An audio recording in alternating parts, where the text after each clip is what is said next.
दोस्तों आज की वीडियो में मैं तुम्हें सिंबल्स के मीनिंग और ओरिजिन के बारे में बताऊंगा। सो नंबर 1 पे है एम्परसैंड। सो एम्परसैंड को एंड वर्ड की जगह पे यूज किया जाता है। सो अगर तुम किसी भी सेंटेंस में एंड वर्ड का यूज नहीं करना चाहते तो तुम वहाँ पे एम्परसैंड के सिंबल को यूज कर सकते हो। और एम्परसैंड को सबसे पहले रोमन एम्पायर में यूज किया जाता था और फिर 19th सेंचुरी में इंग्लैंड में एम्परसैंड को 27th अल्फाबेट डिक्लेयर कर दिया गया था, जिसके बाद इस सिंबल का यूज और भी ज्यादा होने लगा। और अगर आप आज भी चेक करोगे कि इंग्लिश अल्फाबेट का 27th अल्फाबेट कौन सा है तो वो तुम्हें एम्परसैंड मिलेगा। वैसे नॉर्मली 26 अल्फाबेट्स होते हैं इंग्लिश लैंग्वेज में।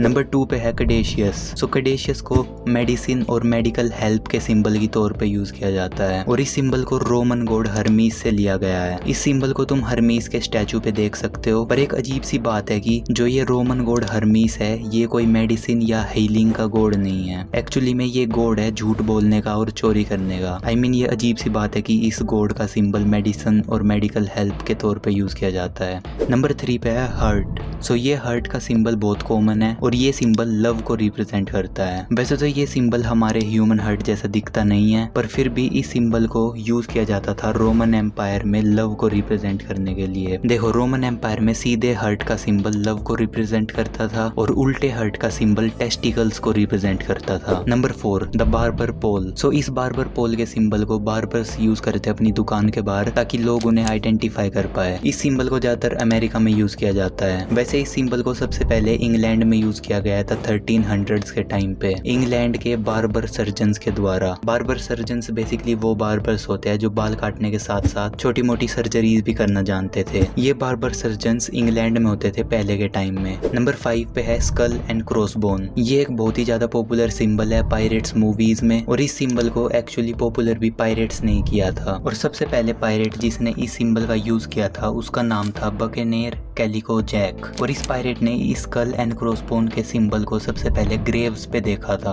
और वहां से इंस्पिरेशन लेके इसने अपने पायरेट फ्लैग पे स्कल एंड क्रॉसबोन को यूज करना शुरू किया और उसे पॉपुलर भी कर दिया। सो पायरेट से पहले स्कल एंड क्रॉसबोन के सिंबल को ग्रेव्स पे यूज किया जाता था। नंबर 6 पे है यिंग एंड यांग। सो इस सिंबल को 400 BC से चाइना में यूज किया जा रहा है। सो बेसिकली ये सिंबल दिखाता है कि तुम्हें अच्छाई में थोड़ी सी बुराई मिल जाएगी और बुराई में थोड़ी सी अच्छाई मिल जाएगी। और इस सिंबल के मल्टीपल मीनिंग्स है, पर मैंने तुम्हें सबसे कॉमन वाला बता दिया।